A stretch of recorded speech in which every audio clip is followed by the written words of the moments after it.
Members of the California Democratic Party are now threatening to pull the party's endorsement from lawmakers who reject a proposal that would establish a single-payer health care system in the state. The warning comes ahead of an important election year and just days before the bill faces a key vote in the Assembly. Fox 40 Capitol reporter Ashley Zavala broke the story this afternoon and explains to us what's going on here. State lawmakers in the Assembly Monday are set to vote on that health care proposal, also known as CalCare or AB 1400.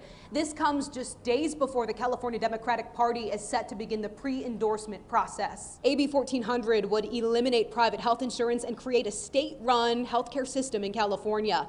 Ahead of the vote for that, the leader of the Progressive Caucus of the California Democratic Party tells us the group is taking steps to make sure any Democratic Assembly member who either rejects the proposal or doesn't vote will have their party endorsement taken away before the upcoming election. This vote comes as the party's pre-endorsement process begins February 5th. Not having the Democratic Party's endorsement could mean a significant lack of support, activism, and funding for the Assembly members seeking re-election. In order to be endorsed by the Democratic Party, delegates in each district have to be in strong agreement about a candidate. The Progressive Caucus chair and Democratic Party board executive tells us the caucus has many districts in the state where they have more than 40% of delegates willing to not endorse over the rejection of CalCare.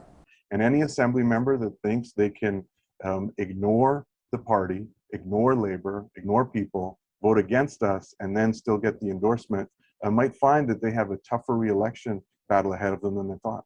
We reached out to Democrats who have either suggested they will not vote for this bill on the Assembly floor or who did not vote for the bill in the earlier committee process.